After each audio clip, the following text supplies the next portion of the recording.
আদিনাথ জঙ্গলের ভেতরে ঢুকেই একবার চমকে দাঁড়ালো। তারপর পেছনের দিকে তাকিয়ে এসে বলল, জঙ্গলটা আজ একটু অন্যরকম বলে মনে হচ্ছে না ঠাকুর মশাই, আপনি কি বলেন? ব্যাপারটা নারায়ণ ভট্টাচার্য নিজেও বুঝতে পারছিলেন। আর শুধু তাই নয়, জঙ্গলের ভেতরে ওরা প্রবেশ করেছে নিমডাঙ্গার দিক থেকে। এই দিকের পথে আসার সময় সেই 3টে তালগাছকে দেখে আসতে হয়েছে তাদের। তালগাছের তলা থেকে আসার সময় সেই অদ্ভুত অনুভূতিটাও আরেকবার হয়েছিল নারায়ণ ভট্টাচার্যের।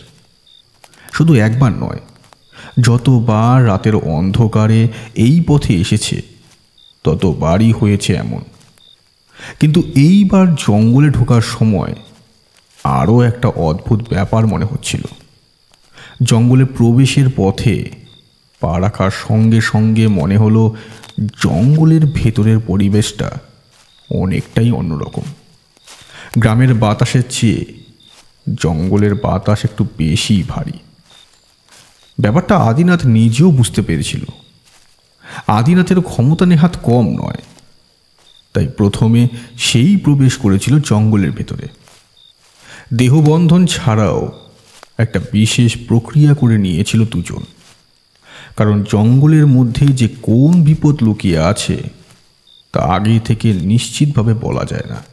আদিনাথ, তোমায় আমি চিনি। নেহাত প্রয়োজন না হলে কোনো বিপদের ঝুঁকি নেবার দরকার নেই।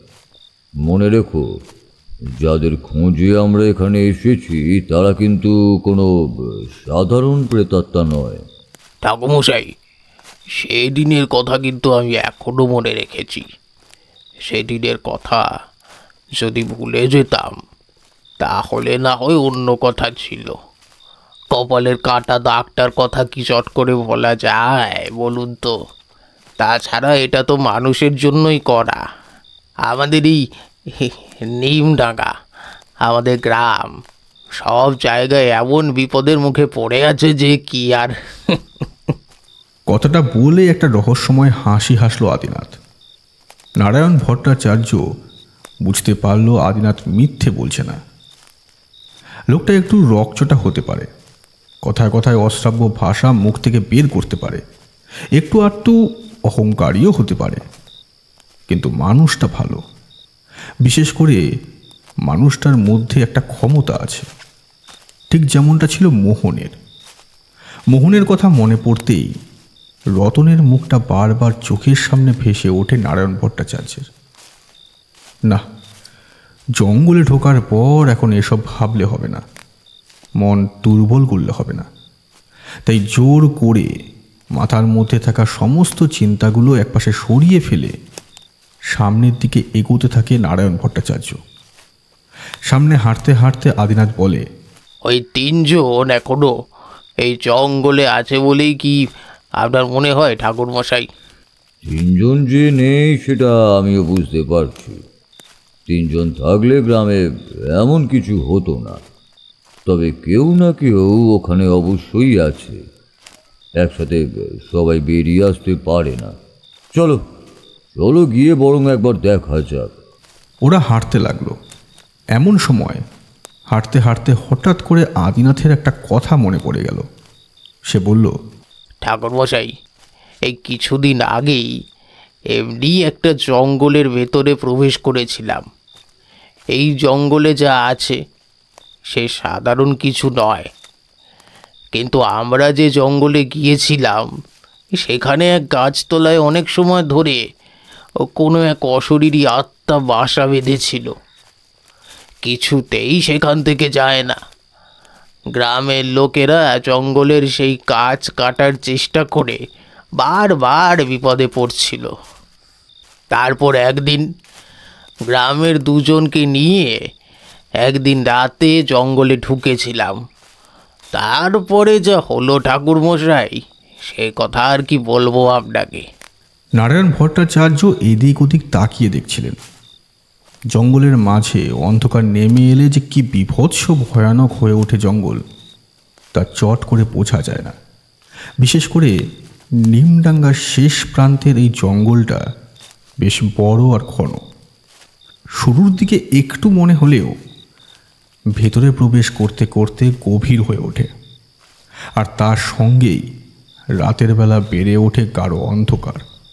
আকাশে চাঁদের আলো নেই, অমাবস্যাও খুব বেশি দূরে নয়। অন্ধকারে ঢেকে আছে চারপাশটা। ওদের দুজনের হাতেই চলছে মশাল। একটু আগেই মাথার ওপর দিয়ে এক ঝাঁক কি যেন কিচমিচ করতে করতে উড়ে গেল। একবার মনে হলো বাদুড়, আবার মনে হলো রাত জাগা কোনো ছোট পাখিদের দল। আদিনাথ কিন্তু বলতে শুরু করেছে ততক্ষণে। রাতের বেলা গ্রামের দুজন লোককে নিয়ে সেই মশাল জ্বালিয়ে জঙ্গলের ভেতরে ঢুকলাম। জঙ্গল বেশি বড় নয়, তবে বড্ড ঘন, যেমন ঘন তেমনই লতানো গাছপালা, ছবির মতো যেন। লোকজন হাঁটা চলা করে না, তাই সেই পথ হেঁটে যাওয়া বড়ই দুষ্কর ব্যাপার। একটু একটু করে এগোতে হয়, আর সঙ্গে আসা লোকেরা লম্বা লাঠি আর দায়ের আঘাতে গাছপালা পরিষ্কার করতে থাকে। এইভাবে চলতে চলতে জঙ্গলের ভেতরে একটা ভাগা মন্দিরের কাছে এসে পৌঁছলাম। ভাগা মন্দিরই বটে, দেওয়ালের চারপাশটা কতকাল আগে যে অক্ষত ছিল ভালোভাবে আর বোঝাই যায় না ঠাকুরমশাই। একটা দেওয়াল তো পুরো ভেঙে পড়েছে। মন্দিরের গর্ভগৃহটা কেমন যেন ক্লান্ত হয়ে থাকা শিশুর মতো হাঙা করে রয়েছে। তার ভিতরে মশালের আলো পর্যন্ত জ্বলে না ভালো করে। একেই সেই জায়গাটা দেখতে গেলে বুকের ভেতরটা কেমন যেন শিরশির করে ওঠে, যেন মনে হয় ওই অন্ধকারের কোনো শেষ নেই। আপনি তো জানেন ঠাকুরমশাই, এইসব নিয়ে আমার তেমন কোনো একটা ভয় নেই, কৌতূহলও নেই অবশ্য। আমি মন্দিরের দিকে গেলাম না, আর তাদেরকে সেটা দেখিয়ে নিয়ে তার এক পাশে হাঁটতে হাঁটতে মাত্র কয়েকটা পা এগিয়ে পাশে গিয়েছি। এমন সময় আমার সঙ্গে থাকা দুজন লোকের মধ্যে একজন চিৎকার করে উঠল, সাধু বাবা, সাধু বাবা, ওই দেখুন গাছের গায়ে ওটা কি জ্বলছে। লোকটার কথায় গাছের দিকে তাকালাম। মনে হলো যে গাছের জন্য আমরা এখানে এসেছি সেই গাছের কথাই সে বলছে। ততক্ষণে সেই লোকটি দৃষ্টি অনুসরণ করে সেই গাছের দিকে তাকিয়েছে সবাই। আমিও তাকালাম। তাকিয়ে দেখছি গাছের নিচ বরাবর একটা ডাল থেকে গলায় ফাঁস লাগিয়ে ঝুলছে সেই মৃতদেহটা। শুধু মৃতদেহ হলে ব্যাপারটা আলাদা হতো, কিন্তু যে ঝুলছে তার মাথাটা রয়েছে নিচের দিকে আর দুটো পা রয়েছে ওপর দিকে, আর সেইভাবেই দুলে চলেছে সেই দেহটা।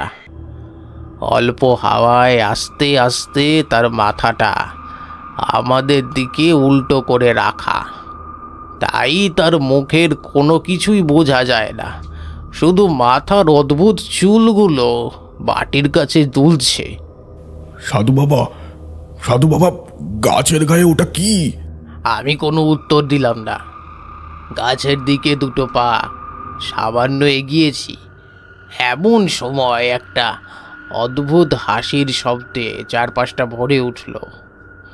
যারা এক হাতে মশাল আর আরেক হাতে লাঠি দা নিয়ে এসেছিল, ওরাও ভয় পেয়ে পেছনে সরে গেল। আমি দু পা সামনে গিয়ে গাছের গায়ের কাছে দাঁড়িয়ে বললাম, কে তুই? বল, কেন এসেছিস এখানে?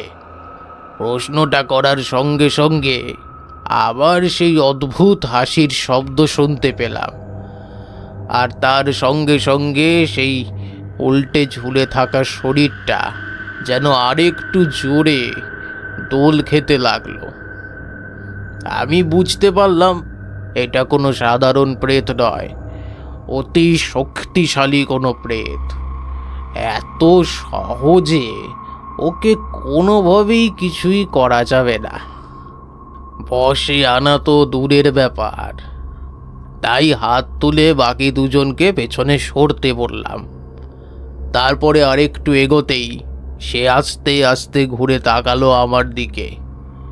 তাকিয়ে দেখি তার মুখে রক্ত মাংসের চিহ্ন মাত্র নেই, যেন একটা গোটা মানুষের শরীরের ওপরে কেউ একটা নরকঙ্কালের মাথা বসিয়ে দিয়েছে।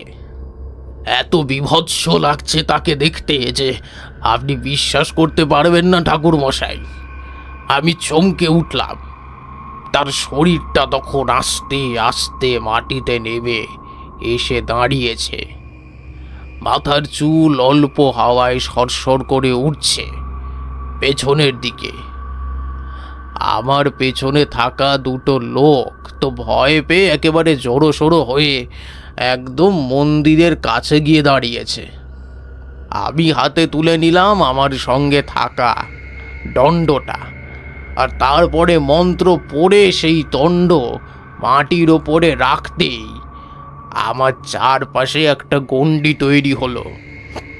আর তারপরেই সেই বীভৎস মূর্তিকে একটু একটু করে আমার দিকে হেঁটে আসতে দেখে আমি তৈরি হয়ে রইলাম। জঙ্গলে ঢোকার সময় সবার দেহ বন্ধন করাই ছিল, অত সহজে আমাদের ক্ষতি করতে তো সে পারবে না। কিন্তু তারপরেই বুঝতে পারলাম একটা বড় ভুল হয়ে গেছে। পেছনের দিকে থাকা সেই লতাগুল্মতে ততক্ষণে পেছনের দুটো লোকের শরীর আষ্টে পৃষ্ঠে জড়িয়ে পড়েছে। তারা যে চিৎকার করবে সেইটুকুও করতে পারছে না তারা। তাদের মুখটাও সেই লতানো গাছে আটকে রয়েছে। এরই মধ্যে সেই বীভৎস অবয়বটি শরীর কাঁপানো হাসি হাসতে হাসতে বলল কিনা, রাতের বেলা এখানে কেউ এলে আর ফিরে যায় না, সে কথা তোরা জানিস না? তারপরেও এখানে এসেছিস কোন সাহসে? এর আগে এখানে আদিনাথ কখনো আসেনি, আর আজ যখন এসেছে তখন তোকে এখান থেকে বিদায় নিতেই হবে। মূর্তিটা এক লাফে গাছের ওপর উঠে গিয়ে গাছের সবচেয়ে নিচের ডালের কাছে ঠিক হামাগুড়ি দেওয়ার মতো উবু হয়ে বসে খ্যাক খ্যাক করে হাসতে লাগলো। আর তারপরেই গাছের একটা একটা করে ডাল ভেঙে পড়তে লাগলো নিচের দিকে। আমি কোনো রকমে সেই ডালের আঘাত থেকে নিজেকে বাঁচিয়ে নিয়ে মন্ত্র পড়লাম। শুধু তাই নয়, সঙ্গে করে একটা জিনিসও আমি নিয়ে গিয়েছিলাম। সেটা গাছের তলায় মাটির কাছে রাখতেই গোটা গাছ একবারে ছড়ছড় করে কেঁপে উঠল যেন। সেই বীরত্ব মূর্তিটার মুখে একবার চিৎকার শুনতে পেলাম আমি। ওটা সরিয়ে নে, ওটা সরিয়ে নে, যা এখান থেকে, যা যা যা, তোদের ছেড়ে দিলাম, যা সরিয়ে নিয়ে যা বলছি, যা তোরা এখান থেকে যা। এতক্ষণ পরে নারায়ণ ভট্টাচার্য প্রথম কথা বলে উঠল, তাকে তাড়াবার জন্য কি ওটা নিয়ে গিয়েছিলে আদিনাথ? মন্ত্র পড়া হলুদ না কি ওই হলুদ গুঁড়ো? আদিনাথ বুঝতে পারল যে নারায়ণ ভট্টাচার্যের কাছ থেকে কোনো কিছুই লুকানো যায় না। সেটা অনুধাবন করে সে বলল, লোকটা মরে গিয়েছিল বিদ্যুৎ পড়ে। জঙ্গলের মধ্যে দিয়ে ফেরার সময় হঠাৎ করে মাথায় বাজ পড়ে। হলুদ গুঁড়ো আর হলুদ সঙ্গে নিয়ে গিয়েছিলাম। তারপরেই মন্ত্র পড়ে সেই সুতোতে হলুদ লাগিয়েছিলাম।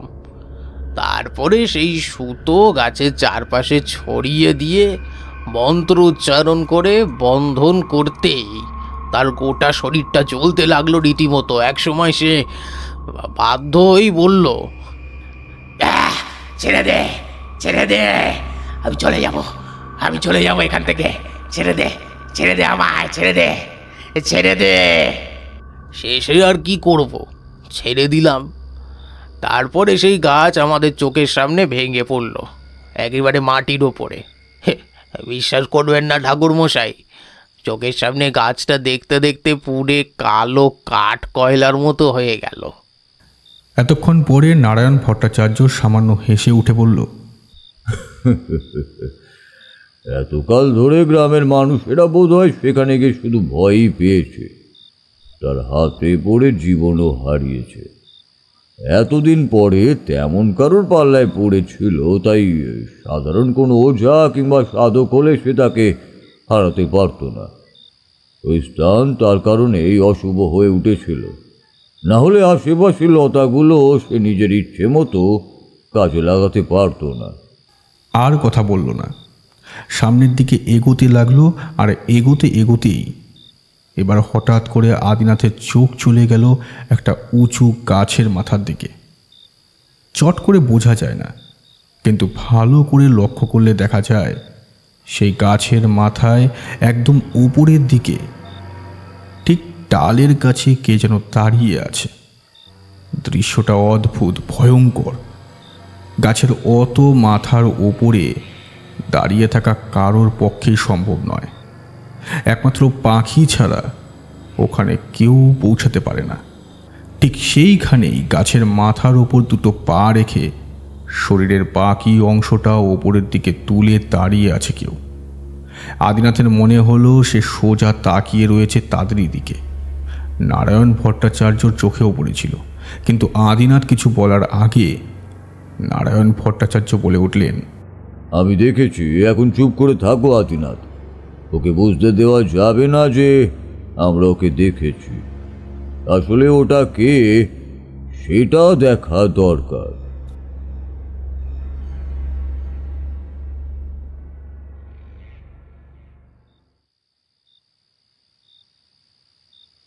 সেদিন অবিনাশের জ্বর এসেছিল। সেখান থেকে সোজা ঠাকুরমশাইয়ের বাড়ি যাবে বলেই ভেবেছিল, কিন্তু কোনো কারণে সেখানে গিয়ে উঠতে পারেনি।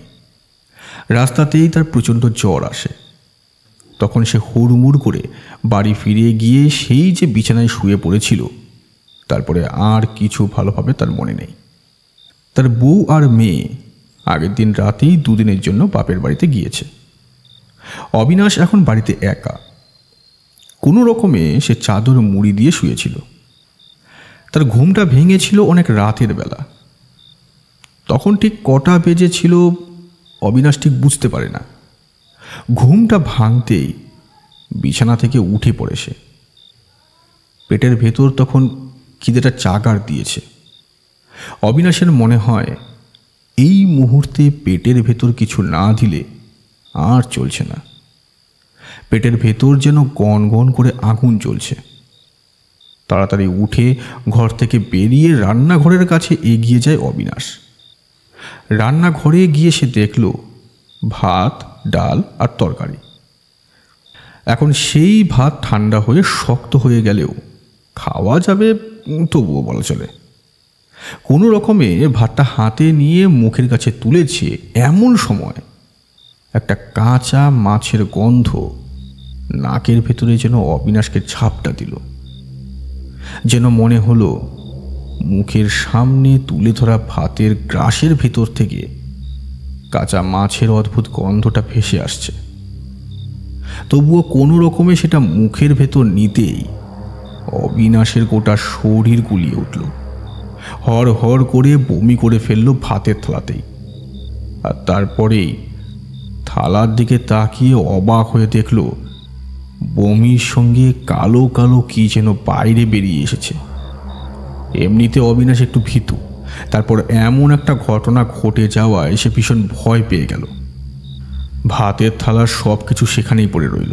কোনো রকমে রান্নাঘর থেকে উঠে সে ঘরের ভেতর দৌড়তে যাবে, এমন সময় একটা শব্দ শুনে তার গোটা শরীর যেন পাথরের মতো শক্ত হয়ে গেল। একটা বিড়াল ডাকছে ঠিক বারান্দার কাছ থেকে। রান্নাঘর থেকে ঘরে ঢুকতে গেলে বারান্দা পেরিয়ে যেতে হয়। সেই বারান্দার কাছে আধো অন্ধকারের ভেতর দাঁড়িয়ে রয়েছে ছোট্ট 4 পায়ে প্রাণীটা। তাকে ভালোভাবে দেখতে না পেলেও অবিনাশ বুঝতে পারল তার গায়ের রং কুচকুচে কালো ছাড়া অন্য কিছুই হতে পারে না।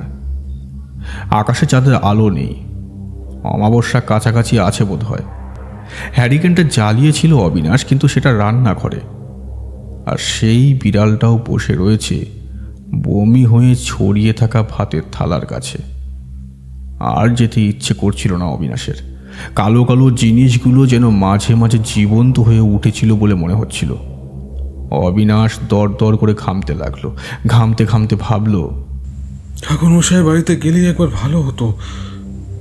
জ্বর হলেও ঠাকুরমশাইয়ের বাড়িতে গেলে ঠাকুরমশাই কিছু করতে পারত অন্তত। এখন এই রাতের বেলা বাড়িতে কোথাও কেউ নেই। অবিনাশ বুঝতে পারল বড্ড ভুল হয়ে গেছে। ঠাকুর মশাইয়ের কাছে গেলে ঠাকুর মশাই তাকে সাহায্য করতে পারত, কিন্তু এখন কি হবে? অবিনাশ স্থির হয়ে রান্নাঘরের দেয়ালটার কাছে দাঁড়িয়ে আছে। বিড়ালটাও মাঝে মাঝে মেয়াও মেয়াও করে ডাকছে, না হলে চুপ করে বসে আছে।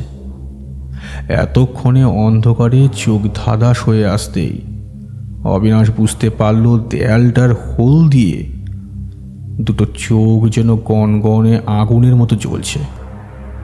এইবার যা ঘটল তাতে অবিনাশের খাঁচা ছাড়া হয়ে যাবার মতো ব্যাপার। বিড়ালটা এক পা করে সামনে এগিয়ে আসছে, আর তার ডাকটাও যেন ধীরে ধীরে বাড়ছে।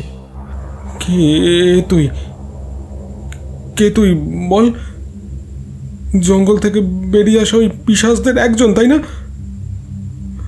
আমায় ছেড়ে দে, আমি তো তোর কোনো ক্ষতি করিনি। বিড়াল কথা বলতে পারে না, বিড়াল কথা বললও না, তার বদলে শুধু ম্যাও ম্যাও শব্দ করল।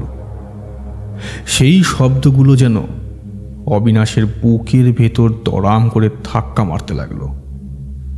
বিড়ালটা এক পা করে এগোয় আর রান্নাঘরে দেয়াল ছেড়ে পেরিয়ে আসে। রান্নাঘরের শেষে যেখানে বারান্দাটা শেষ হয় সেখান থেকে বাড়ির উঠোন শুরু হয়ে গেছে। সেদিক থেকে বাড়ির বাইরে যাওয়া যায়। অবিনাশ কতক্ষণ ধরে পেছনে পেছনে উঠোনের কাছে এসে পড়েছিল তার মনে নেই। তার যেন বারবার মনে হচ্ছিল উঠোনের মধ্যে গিয়ে পড়লেই কারা যেন উঠোনের চারপাশে অপেক্ষা করে আছে। অবিনাশ যেই সেখানে নামবে অমনি সঙ্গে সঙ্গে ওরা তাকে ঝাপটে ধরবে। অবিনাশের ভাবনাটা কিন্তু সত্যিই হলো। অবিনাশের বুকের মধ্যে ধরপড়ানে পেরিয়ে গেল। বাইরে থেকে ঠান্ডা বাতাস যেন ঝাপটা দিয়ে পড়ল তার গায়ের ওপর। বিড়ালটা ততক্ষণে হাঁটতে হাঁটতে একদম রান্নাঘরের কাছে এসে পড়েছে।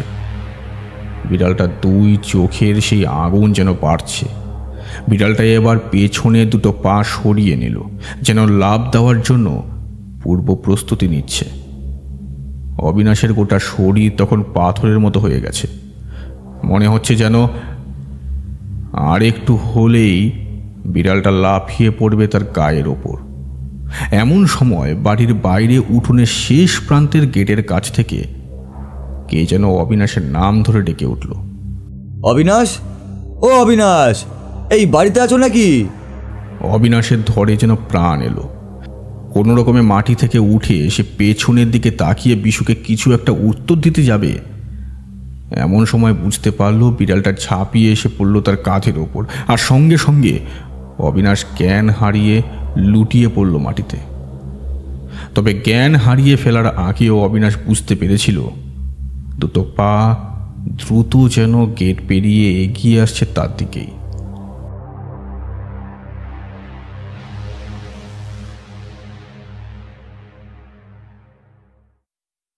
যে রাতে অবিনাশ সেই কালো বিড়ালটাকে দেখে ভয় পেয়েছিল, সেই রাতেই ঠাকুরমশাই আর আদিনাথ গিয়ে ঢুকেছিল নিমডাঙ্গার দিক থেকে একটু জঙ্গলের ভেতরে। দুটো ঘটনা একসাথে হওয়াটা আসলেই কাকতালীয় ব্যাপার। আগের রাতে আদিনাথের সঙ্গে ঠাকুরমশাই পথে বেরোলেও জঙ্গলের দিকে যাওয়া হয়নি, পরদিন গিয়েছিলেন। বিশু পণ্ডিতের ব্যাপারটা আলাদা। বিশু পণ্ডিত সেই রাতে কি মনে হতে ঘর থেকে বেরিয়েছিল। প্রথমে গিয়ে পৌঁছায় নারায়ণ ভট্টাচার্যের বাড়িতে, কিন্তু তার দরজা বন্ধ দেখে তাকে না পেয়ে কৌতূহলবশত অবিনাশের বাড়িতে গিয়ে পৌঁছেছিল।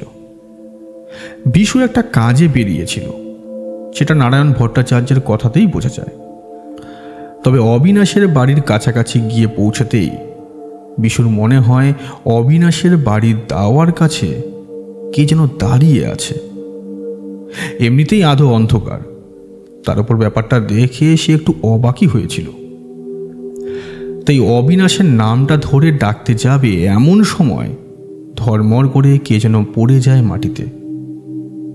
বিড়ালের মতো কি একটা জন্তু যেন হঠাৎ করে বাড়ির পেছনের দিকের অন্ধকারে মিলিয়ে গেল, আর মাটির ওপর পড়ে অবিনাশ তখন থরথর করে কাঁপতে কাঁপতে বিড়বিড় করে কি যেন বলতে বলতে জ্ঞান হারিয়ে ফেলল।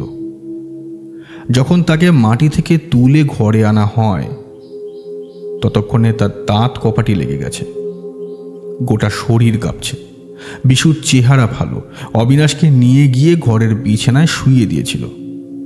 তারপর জল দিয়ে যখন তার জ্ঞান ফেরানোর চেষ্টা করতে থাকে তখন একটা আশ্চর্য ব্যাপার সে দেখতে পায়। অবিনাশের গলার কাছে ছোট ছোট কতগুলো দাঁতের দাগ, আর তার গলার কাছে বেশ কয়েকটা আঁচড়ের চিহ্ন বোঝা যাচ্ছিল। রক্তও বেরিয়ে আসছে। বিশু অবাক হয়ে গিয়েছিল। এমনিতেই গ্রামে এখন যা হবে তার পেছনে কোনো না কোনো শক্তির হাত আছে, তা সকলেই জানে। তাই চমকে উঠেছিল সে। তাহলে কি সত্যি সত্যি জঙ্গল থেকে যে বেরিয়ে এসেছে সে নিজের কাজ শুরু করে দিয়েছে? এখন ঠাকুরমশাইকে প্রয়োজন ছিল, কিন্তু সে কোথায়? ঠাকুরমশাই, এই সময় যে আপনাকে প্রয়োজন, এখন আপনি এখানে না থাকলে কি করে যে কি হবে। কিন্তু বিশু তখন জানতো না ঠাকুরমশাই সেই মুহূর্তে জঙ্গলের ভেতরে আদিনাথের সঙ্গে নিমডাঙ্গা গ্রামের সবচেয়ে ভয়ানক বিপদের সামনে দাঁড়িয়ে আছে।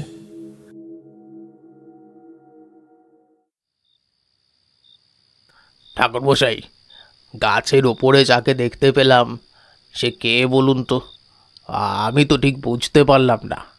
তিনজনের মধ্যে যে কোনো একজন হতেই পারে। আদিনাথ, এখন আমাদের আরেকটা ব্যাপার নিশ্চিন্ত করতে হবে। এই জঙ্গলে যারা ছিল তাদের মধ্যে কজন বাইরে বেরোতে পেরেছে সেটা আগে জানতে হবে। মোহন কিন্তু বলেছিল ওরা বেশি দিন এখানে আটকে থাকবে না। ওদেরকে বেঁধে রাখা মোটেই সহজ ব্যাপার হবে না। এই শহরের বাচ্চা তান্ত্রিকের জন্যই এত সমস্যা, এই অবস্থা হয়েছে। না হলে কত ভালো ছিল আমাদের এই গ্রামগুলো, কোনো সমস্যার ব্যাপারই ছিল না। এই জঙ্গলেও তো কতবার ভোরবেলা এসেছি, আপনি বলুন না। আর সেই জঙ্গলে নাকি এখন আমাদের কাছে ভয়ের বিষয় হয়ে দাঁড়িয়েছে। জঙ্গলের ভিতরে রাতের বেলা ঢুকতে মানুষ ভয় পায়, কিন্তু কিন্তু গাছের ওপর যে দাঁড়িয়ে ছিল সেটা যদি ওরাই হয় তাহলে তো। আদিনাথ, খুব সাবধানে পথ চলবে। সামনে ঘন অন্ধকার, কাছাকাছি অমাবস্যা, তার মানে ওদের ক্ষমতা কিন্তু অনেক বেশি। কোনোভাবেই কোনো ভুল করা আমাদের চলবে না। আমাদের উপরে কিন্তু নির্ভর করছে নিমডাঙ্গার তার আশেপাশের গ্রামের ভবিষ্যৎ। আদিনাথ মনে মনে কয়েকটা খিস্তি করে উঠল, কিন্তু ঠাকুর মশাইয়ের সামনে এভাবে খুব বেশি কথা বলা তার পছন্দ নয়। যদিও আদিনাথ অন্যরকম, তবুও ঠাকুর মশাই তো, সেখানে একটা মেনে চলতেই হয়। তাছাড়া নারায়ণ ভট্টাচার্য যে একসময় তাকে কিছু শিক্ষা দিয়েছিলেন সে কথাও আদিনাথ কখনো ভোলেনি। তাই নারায়ণ ভট্টাচার্যের কথা শুনে সে চুপচাপ এগোতে লাগলো জঙ্গলের ভেতরে। কোন দিকে তারা চলেছে সে ব্যাপারে দুজনেই ভালোভাবে জানে। আরো গভীর জঙ্গলের ভেতরে সেই জায়গাটায়, সেই জায়গার কথা আদিনাথ এত সহজে ভুলতে পারবে না। এর আগে সে এসেছিল মোহনের সঙ্গে, এমনকি নারায়ণ ভট্টাচার্যের সঙ্গেও সে এসেছিল সেবার। আদিনাথের সে কথা মনে পড়তেই গা শিউরে উঠল। সেবার এখান থেকে যে জীবন নিয়ে যেতে পারবে সেটাই সে ভাবেনি, কিন্তু ভাগ্যিস নারায়ণ ভট্টাচার্য সঙ্গে ছিল। মুখে না হলেও মনে মনে তার জন্য কৃতজ্ঞ থাকে সে সব সময়। নিমডাঙ্গা গ্রামে এর আগে দুবার বিপদ নেমেছিল। দ্বিতীয়বারের বিপদটা মোহন একা হাতেই সামলে নিয়েছিল, কিন্তু শেষ রক্ষা হয়নি। মোহনের হারিয়ে যাওয়ার পর নারায়ণ ভট্টাচার্য ও আদিনাথ দুজনে মিলে জঙ্গলে ঢুকেছিল। সেদিনও ছিল এমন রাত। তখন আদিনাথের ক্ষমতা এত বেশি নয়, তবে নারায়ণ ভট্টাচার্যের ক্ষমতা তখন অনেক। পথে চলতে চলতে বারবার আদিনাথ এদিক ওদিক তাকাচ্ছে। মাঝে মাঝে মনে হচ্ছে জঙ্গলের ভেতরে কি যেন খলখল করে হেসে উঠছে। মাথার ওপর দিয়ে ভেসে যাওয়া পাখির ডানার শব্দে আদিনাথ চমকে উঠেছিল। নারায়ণ ভট্টাচার্য থেকে থেকে তার কাঁধে হাত রাখেন আর বলেন, আদিনাথ, আমরা যাদের সঙ্গে মোকাবিলা করতে যাচ্ছি তাদের সবচেয়ে বড় ক্ষমতা কি বলতো? আদিনাথ অবাক চোখে তাকিয়েছিল। ওদের ক্ষমতা হলো আমাদের মনের ভয়। আমরা যত বেশি ভয় পাবো তত ওদের ক্ষমতা বাড়বে, ততই ওরা আমাদের ক্ষতি করতে পারবে। কিন্তু তুমি ভয় না পেলে ওরা তোমার কোনো ক্ষতি করতে পারবে না।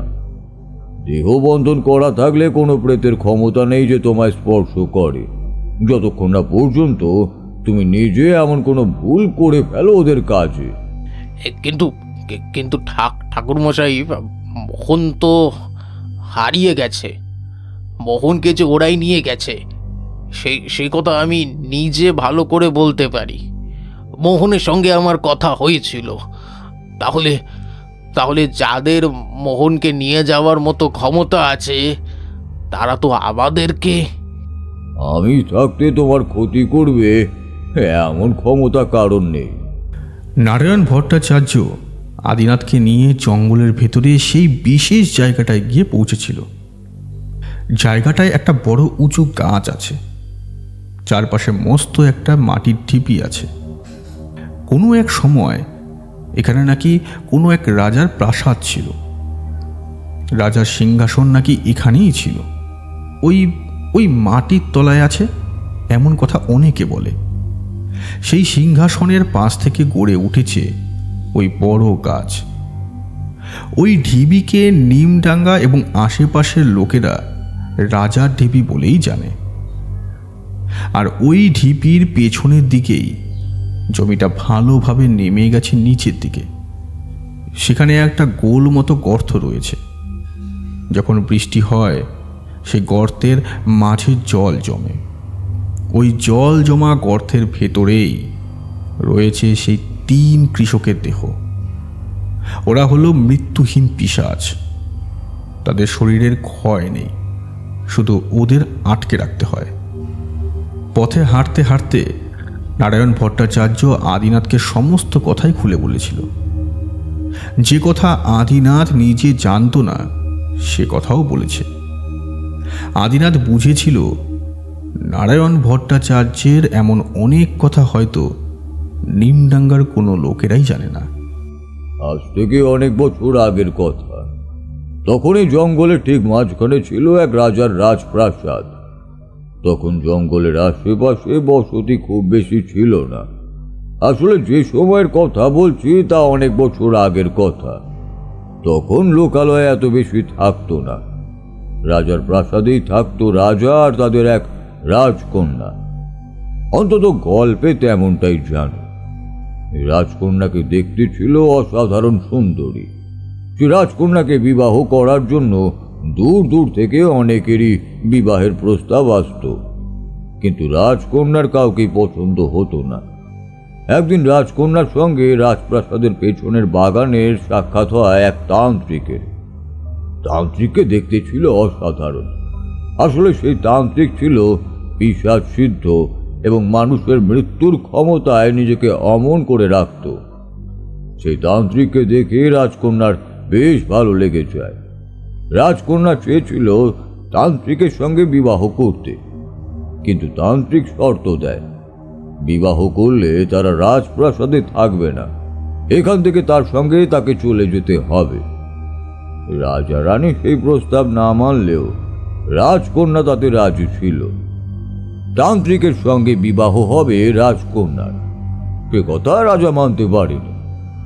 বাগানের ভেতরে এক গাছের তলায় থাকা তান্ত্রিককে লোকজন দিয়ে সেই রাতেই হত্যা করে রাজা। সে খবর শুনে রাজকন্যা পাগলের মতো হয়ে যায়। তারপর সে নিজে ঠিক করে ওই কয়েকদিনের মধ্যেই তান্ত্রিকে শিখিয়ে যাওয়া একটি প্রক্রিয়ায় সে আবার বাঁচিয়ে তুলবে তাকে। মৃত মানুষকে সত্যি সত্যি বাঁচিয়ে তোলা যায় ঠাকুর মশাই? তোলা যায়, কিন্তু না তোলাই ভালো। রাজকন্যা বলতে পারো নিজের জীবন দিয়ে সেই তান্ত্রিককে আবার বাঁচিয়ে তুলেছিল, কিন্তু তান্ত্রিক তো মৃত। তার শরীর আসলে বেঁচে ওঠে বিষ গাছের আহ্বানে। শয়তানের কাছে আত্মা বিক্রি করতে হবে, আর সেই সূত্রে রাজকন্যা তাকে বাঁচিয়ে তুলতে পারে। এদিকে তান্ত্রিক বেঁচে ওঠার পরেই প্রথমে রাজা রানী এবং তাদের প্রিয় মানুষদের হত্যা করতে শুরু করে। দেখতে দেখতে রাজপ্রাসাদ শূন্য হয়ে যায়। বাকি লোকেরা সেখান থেকে পালিয়ে চলে যায়। এই গোটা জায়গাটা ফাঁকা হয়ে যায়। এদিকে তান্ত্রিকের বেঁচে ওঠা শরীর তখন রাজকন্যাকে অনেক চেষ্টা করেও তাকে আর বাঁচিয়ে রাখতে পারেনি। পরে রাজকন্যার শরীরের অংশ সে ওই রাজ সিংহাসনের নিচে থাকা ঢিপির মধ্যে মাটিতে পুঁতে রাখে। অনেকে বলে ওখানে রাজার সিংহাসন আছে, কিন্তু আবার অনেকে এটাও বলে ওইখানেই আছে রাজকন্যার দেহ। আপনি যে 3 পিশাচের কথা বলছেন তারা কে? এই 3টি পিশাচ হলো আসলে এমন 3 জন মানুষ যারা সেই রাতে তান্ত্রিকের ক্ষমতাকে আটকাতে সাহায্য করেছে। তারা নিজেরাও জানতো এটা তাদের ক্ষমতার কাজ নয়। ওই 3 জনকে খুঁজে বার করে তান্ত্রিক হত্যাও করে, আর তাদের শরীরে মৃত্যুহীন কৃষকের আত্মাকে বন্দি করে তাদের লুকিয়ে রাখে মাটির তলায়। তারা যে অন্যায় কাজ করেছিল তার শাস্তি হিসাবে ওরা কখনোই মরবে না, কিন্তু তন্ত্র বলে এবং নানা প্রক্রিয়ায় ওদের আবদ্ধ করে রাখা যেতেই পারে। তাই ছিল ওদের শাস্তি। এবার বুঝতে পারলে? হে, আদিনাথ বুঝতে পারছিল না প্রথমে। এতদিন ধরে জঙ্গলের যে গল্প শুনে এসেছিল তার চেয়ে এটা একটু অন্যরকম শুনতে লাগলো। কিন্তু এতদিন ধরে জঙ্গলে এমন বিপদ হয়নি যেমনটা এবার হয়েছিল। হাঁটতে হাঁটতে তারা এসে পৌঁছেছিল সেই ঢিবির কাছে, যার ওপর দিয়ে উঠেছে সেই মস্ত বড় গাছটা। হাঁ করে সেদিকে তাকিয়েছিল আদিনাথ। আর ঠিক তখনই একটু দূরে সেই নিচের জায়গাটার দিকে এগিয়ে গিয়েছিল নারায়ণ ভট্টাচার্য। সেখানে তখন জল জমে আছে। আজও অন্ধকারের সেই জল মাঝে মাঝে চকচক করে উঠছে।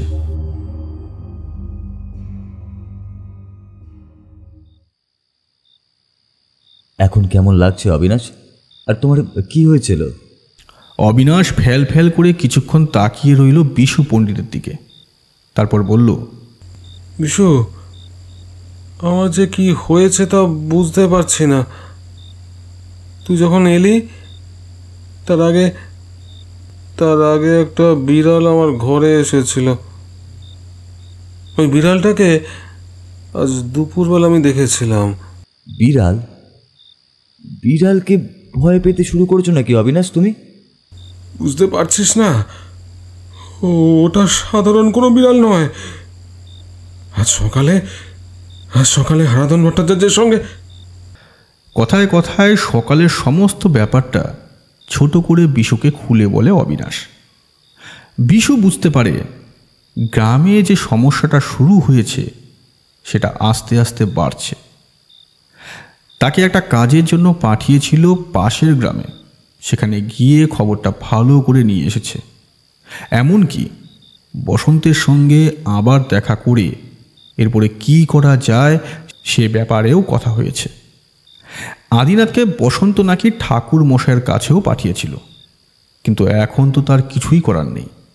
অন্তত ঠাকুর মশাই না আসা পর্যন্ত এরপর কি করা যায় সেসব ঠিক করা যাবে না। কয়েকটা দিন একটু সাবধানে থাকতে হবে অবিনাশ। গ্রামের লোকেদের এখন আলাদা করে কিছু বলার দরকার নেই, না হলে ওরা চিন্তা করবে। এখনও যখন কারোর কোনো ক্ষতি হয়নি তাহলে কারোর ক্ষতি হবে বলে তো মনে হয় না। কিন্তু বিড়ালটা কোথায় গেল? তোমার কালি গলায় এমন দাগই বা কিসের? কথাটা শুনেই অবিনাশ কাঁধের কাছে হাত দিল, আর সঙ্গে সঙ্গে মুখে একটা চাপা আর্তনাদের মতো শব্দ বেরিয়ে গেল। গলার কাঁচটা জ্বলছে যেন প্রচণ্ড। এতক্ষণ হাত দেয়নি বলে বোঝা যায়নি, এইবার কিন্তু বোঝা গেল। গলার কাঁচ থেকে হাতটা সরিয়ে আনতে হাতের লাগা রক্তটা দেখতে পেয়ে অবিনাশ কেমন যেন চমকে ওঠে। এসব কখন হলো? আমি যখন শুয়ে পড়েছিলাম তখন নাকি? কথা বলতে বলতে অবিনাশের চোখ চলে যায় ঘরের সিলিংয়ের দিকটায়। টালির ঘর, লম্বা লম্বা দুটো বাঁশ, একটা আড়াআড়ি, একটা লম্বালম্বিভাবে দেওয়া হয়েছে। ঠিক তেমনই একটা বাঁশের ওপরে সেই কালো বিড়ালটা চুপ করে বসে আছে। এতক্ষণ ধরে তাদের দিকে তাকিয়ে দেখছিল। এই মাত্র অবিনাশ দেখতে পেয়েছে দৃশ্যটা। দেখে সে চিৎকার করে উঠল। আঙ্গুলটা তুলে সামনের দিকে বিশুকে দেখাতে যাবে, এমন সময় দেখল না, সেখানে সে নেই। অবিনাশের মুখের ভাবের পরিবর্তন দেখে বিশু সঙ্গে সঙ্গে তাকিয়েছিল বাঁশের দিকে, কিন্তু এক মুহূর্তের জন্য বিশুর যেন মনে হলো অন্ধকারের মধ্যে বাঁশের জায়গা থেকে কিছু একটা হুট করে সরে গেল, কিন্তু চোখে দেখা গেল না। ঘরের ভেতরের বাতাসটা অনেকক্ষণ থেকে ভারী হয়েছিল। খোলা জানালা দিয়ে হাওয়া এসে ঢুকতে লাগলো ঘরের ভেতর। বিশু এগিয়ে এসে অবিনাশের কাঁধের উপর একটা হাত রেখে বলল, চিন্তা করুন অবিনাশ, আজকে রাতটা আমি এখানেই থাকছি। কাল সকালে দুজনে মিলে একবার ঠাকুর মশাইয়ের বাড়িতে যাব। সমস্যা যে কিছু একটা হচ্ছে সেটা আমি বেশ ভালোই বুঝতে পারছি।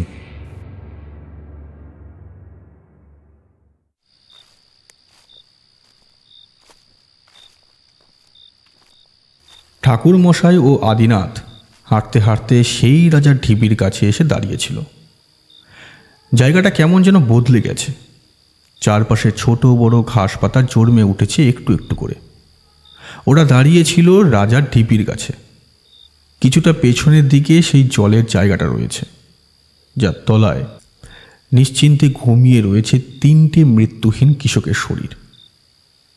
অনেকক্ষণ ধরে দাঁড়িয়েছিল ওরা। একসময় আদিনাথ বলল, ঠাকুরমশাই, যাবেন না? জায়গাটায় জল আছে কি না সেটাও তো দেখতে হবে। জল থাকলে তো ওপর থেকে কিছুই বোঝা যাবে না। এখনো বুঝতে পারছো না?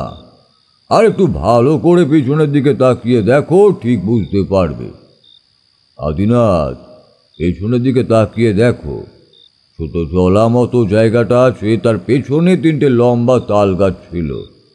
আজকে এখনো আছে, কিন্তু সেই তাল গাছের একটা তাল গাছ থেকে হঠাৎ করেই কেমন যেন শুকিয়ে এসেছে।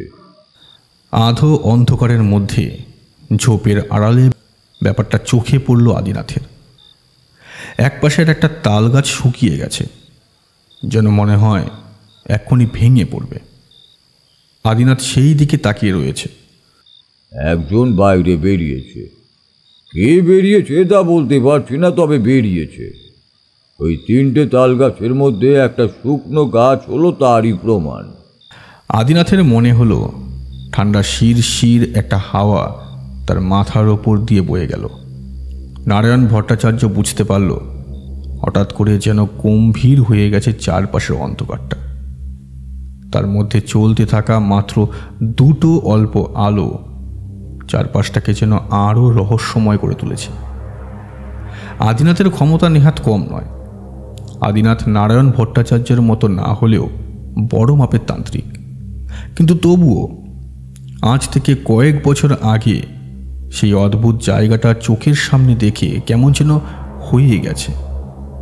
এই জায়গা আর অন্যান্য জায়গার মতো নয়। ওই জলার মতো জায়গায় মাটির তলায় যারা শুয়ে আছে তারা তার মতো 100টা তান্ত্রিককে একা হাতে খতম করতে পারে, সে কথা আদিনাথ খুব ভালোভাবেই জানে। নারায়ণ ভট্টাচার্য যে ওদের সঙ্গে ভালোভাবে মোকাবিলা করতে পারবে সে কথাও নয়, কিন্তু একটা জায়গা থেকেই ওরা এগিয়ে রয়েছে। ওরা জীবিত, আর যারা ওখানে শুয়ে আছে তারা সবাই মৃত। ওদের ক্ষমতা একটা সময় পর্যন্ত এবং একটা জায়গা পর্যন্ত সীমিত। তাহলে আমরা কি করব ঠাকুর মশাই এবার? তুমি ওই জলাধারে থাকবে, আমি জলায় নামবো। জলে নেমে দেখবো আসলে ব্যাপারটা কি। জল শুকিয়ে যাওয়ার জন্য অপেক্ষা করলে আর মোটেই চলবে না। আদিনাথ অবাক হয়ে গেল। এই রাতের বেলা জলার মধ্যে নামবে? দেখবে জলার তলায় শুয়ে থাকা সেই মৃত্যুহীন পিশাচের মধ্যে কোনটা বাইরে বেরিয়েছে, তারপর যদি কোনো ক্ষতি হয়। কিন্তু তার কথার ওপর কথা বলার মতো ইচ্ছে আদিনাথের হলো না। তার সেই রুক্ষ ভাব, মুখের অসভ্য ভাষা, সেই শব্দ, পাথরের মতো মানুষটা কোথায় যেন বদলে গেছে।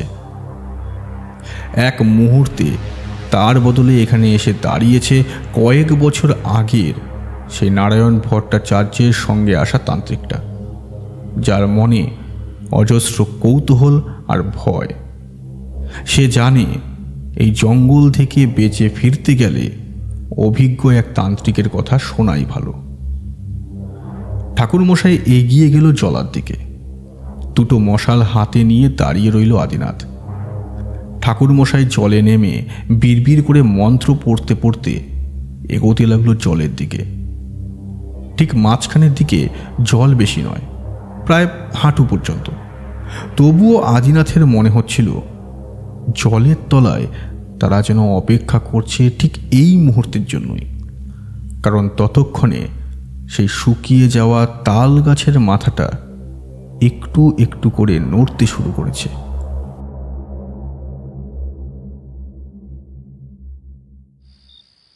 সুজয়ের কাজ শেষ হয়ে গিয়েছিল। এখানে আর ভালো লাগছিল না, কারণ প্রথমত তার কথা কেউ বিশ্বাস করছে না, আর দ্বিতীয়ত মনে হচ্ছে সব সময় তাকে কেউ যেন দেখে চলেছে, সে দিনের বেলাই হোক আর রাতের বেলা। সেদিন রাতের বেলা তো আরও একটা অদ্ভুত ঘটনা ঘটল। রাতের বেলা নিজের ঘরে বিছানায় শুয়ে পড়েছে সুজয়। এমন সময় হঠাৎ করে দেখতে পেল তার ঘরের দেয়ালের একটা কোণের দিকে দুটো হাত পা দিয়ে দেয়ালের সঙ্গে মাকড়সার মতো লাগিয়ে কে যেন বসে আছে। অন্ধকারে মুখটা ভালোভাবে দেখা যায় না, কিন্তু কেউ যে বসে আছে এবং সেও যে তার দিকে তাকিয়ে আছে এইটুকু অন্তত বোঝা যাচ্ছিল ভালো মতো করে। সুজয় খুব একটা ভয় পেল না। অজানা কোনো কারণে বলল, কে তুমি? কেন বারবার আমায় ভয় দেখাতে আসছো এমনভাবে? তোমার যে এখানে থাকা চলবে না, ওরা জঙ্গলে ঢুকেছে। নিমডাঙ্গায় আবার বিপদ আসতে চলেছে। তুমি এখানে থাকলে কি করে হবে? তোমার যে প্রয়োজন। তুমি নিজেই আমায় বারণ করেছো জঙ্গলে ঢুকতে, আবার তুমি নিজেই বলছো আমাকে ওখানে যেতে হবে। কেন এমন করছো? তুমি বুঝতে পারছো না? তোমার ডান হাতের কাছে ভালো করে দেখো। ডান হাতের কাছে ওই কাটা দাগের দিকে তাকিয়ে কিছু মনে পড়ে? সুজয় হাতের দিকে তাকালো। ডান হাতের কাছে একটা কাটা দাগ সত্যিই আছে, কিন্তু সত্যি তার কিছুই মনে পড়ছে না। একদিন সকালে ঘুম থেকে উঠে হাতের কাছটা ব্যথা অনুভব করেছিল। দিনের আলোয় তাকিয়ে দেখেছিল একটা দাগ হয়েছে। বিছানাটা রক্তে সামান্য ফেসে আছে। মলম লাগিয়ে কাপড় বেঁধে নিয়েছিল, কিন্তু কিভাবে কেটেছিল সে কথা সে জানে না। হঠাৎ করে দেয়ালের কাছে ওই অদ্ভুতভাবে বসে থাকা মূর্তিটাকে দেখতে পায়। সে কথা বলতেই কথাটা মনে করে সে প্রায় চিৎকার করে ওঠে, আমি জানি না, আমি কিছু জানি না, আমি কিছুই জানতে চাই না। তোমরা চলে যাও, তোমরা এখান থেকে চলে যাও। এখন তার হয় না যে ও জেগে উঠেছে। তুমি এখান থেকে নিমডাঙ্গায় না গেলে ওকে আটকানো যাবে না, কারণ ও জেগে উঠেছে তোমার রক্তে। সুজয়ের মাথার ভেতরটা কেমন তপ করে উঠল। তার রক্তে জেগে উঠেছে কেউ, কিন্তু কে? নিমডাঙ্গায় থেকে অন্তত এটা বুঝেছে জঙ্গলের মধ্যে যারা আছে তারা কেউ মানুষ নয়, আর তাদের মধ্যে কাউকে সে জাগিয়ে তুলতে যাবেই বা কেন? সুজয় তার মাথার চুল খামচে ধরে। এসব সত্যি নয়, সবকিছু স্বপ্ন মনে হয়। নিজের হাতে দুগালে চড় মারল, তার গোটা শরীর ভিজে গেছে, থরথর করে কাঁপছে সে। লোকটা কিন্তু দেয়ালের কাছে ওভাবে রইল না আর, টিকটিকির মতো বুকে হেঁটে দেয়ালের ওই প্রান্ত থেকে এই প্রান্তের কাছে এসে পড়ল। এখন সে বসে আছে ঠিক সুজয়ের মাথার পেছনে। সুজয় ক্লান্ত গলায় বলে ওঠে, তাহলে তাহলে কি করব আমি এখন? কাল গ্রামে ফিরে যাও। আজ রাতে ওরা অনেক কিছু দেখবে। তারপর কাল সকাল সকাল ওরা সবাই ফিরে আসবে, আর 2 দিন পরে ওরা সবাই মিলে জঙ্গলে ঢুকতে শুরু করবে। তার আগে তুমি ফিরে যাও, না হলে মহা বিপদ হবে। এমনিতেই লোকটার গলা বড় অদ্ভুত, কেমন যেন চাপা ফ্যাসফ্যাসে। তারপর শেষের কথাগুলো সে আরও অদ্ভুতভাবে বলল। তারপরে খিলখিল করে হাসতে হাসতে হঠাৎ জানলার দিক দিয়ে এগিয়ে গেল কোথায় যেন। সুজয় অবাক হয়ে গেল। জানলায় যেমন ফাঁক আছে, তার মধ্যে দিয়ে একটা গোটা মানুষের শরীর বের হতেই পারে না, কিন্তু লোকটা তার চোখের সামনে হাওয়ায় বেরিয়ে গেল। অনেকক্ষণ ঠায় হয়ে বসে রইল সুজয়। তারপর ঠিক করল কাল সকালেই সে চলে যাবে। ততক্ষণে একটা ব্যাপার ঘটে গেছে। সুজয় বাড়িতে এলে ঘরের দরজা বন্ধ রাখে না, খোলাই রাখে। সুজয়ের মা কোনো একটা কারণে রাতের বেলা উঠেছিল। নিজের কাজ সেরে ফিরে যাওয়ার সময় কি মনে হতে সুজয়ের ঘরের দরজার কাছে এসে দাঁড়িয়েছিল, আর ঠিক তখনই সমস্ত ব্যাপারটা তার চোখে পড়ে। ঘরের দেয়ালের কাছ থেকে জানলার দিকে বেরিয়ে যাওয়া ও সুজয়কে কেমন মেয়েলিভাবে চুপ করে বসে থাকা। বিছানা থেকে নামতেই দেখতে পায় তার মা দরজার কাছে দাঁড়িয়ে ভয়ে থরথর করে কাঁপছে। মা, মা তুমি এখানে? সুজয়ের কথা শুনে তার মা যেন সম্বিত ফিরে পায়। ভয়ে একটা আর্ত চিৎকার করে উঠে সে ছুটে যায় বাইরের দিকে। চিৎকার করে কি যেন বলতেও থাকে, আর তারপর ঘরের দরজা খুলে সেই রাতেই সে বাইরে বেরিয়ে যায়। সুজয় প্রথমে ভ্যাবাচাকা খেয়ে যায়, তারপর নিজেও বাইরে বেরিয়ে আসে তার মায়ের খোঁজে।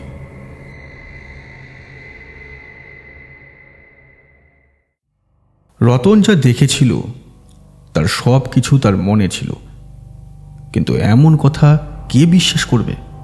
তাছাড়া মাস্টার মশাই ফিরে না আসা পর্যন্ত তো সে কিছুই করতে চায় না। তাই 2টো দিন সে বাড়িতেই রইল। 3য় দিনের দিন কি কারণে বেরিয়েছিল, বাড়ির পেছনের ওই মজা ডোবাটার কাছে গিয়ে তার রাতের কথাটা বারবার মনে পড়ে যাচ্ছে। আর এক আশ্চর্য ব্যাপার ঘটেছিল। গোবিন্দ আর তার দলের লোকেদের মৃতদেহ তো দূরের কথা, 1 ফোঁটা রক্ত পর্যন্ত পাওয়া যায়নি। রতন বুঝেছিল ব্যাপারটা সহজ নয়। যে বেরিয়ে এসেছে সেই এই কাজ করেছে, কিন্তু কেন? গোবিন্দকে মারতে যাবে কেন? গ্রামে এত লোক থাকতে কাউকে সে মারেনি, শুধু গোবিন্দ কেন? রতন অপেক্ষা করতে লাগলো মাস্টারমশাই ফিরে আসার জন্য। মাস্টারমশাই ফিরলে সে সব কথা তাকে খুলে বলবে, আর তারপর যা করার করবে, আর কাউকে মরতে দেবে না সে। গোবিন্দ লোকটা ভালো না, সে মরেছে ঠিকই হয়েছে, কিন্তু আর কেউ নয়। অন্তত নিমডাঙ্গার কাউকে ওই জঙ্গল থেকে বেরিয়ে আসা পিশাচের হাতে পড়তে দেবে না। রতনের মনে পড়তে লাগলো রাতের জঙ্গল থেকে বেরিয়ে আসা সেই বিভৎস মূর্তিটার কথা। যতই মনে পড়তে লাগলো ততই তার মনে পড়তে লাগলো মাস্টারের বলে যাওয়া কথাগুলো। ভালো ছেলে হয়ে থাকবি রতন, চিন্তা করবি না, আমি ঠিক চলে আসব, আমি আছি তো, একদম চিন্তা করবি না। রতন চিন্তা করলো না, কিছুই করলো না। অথচ ঘরের জানলাটার কাছে দাঁড়িয়ে বাড়ির পেছনে সেই মজা ডোবার দিকে চোখ পড়তেই তার চোখ থেকে বেরিয়ে এলো চোখের জল। না জানি কার কষ্টে, তার বাবা মোহনের, পুরনো মাস্টার মশাইয়ের নাকি নতুন মাস্টার মশাইয়ের জন্য, সে কথা সে জানে না। আবার হতে পারে গোটা নিমডাঙ্গার মানুষের জন্য, কারণ রতন বোধহয় বুঝতে পেরেছিল নিমডাঙ্গায় কোনো বিপদ নামতে চলেছে শীঘ্রই।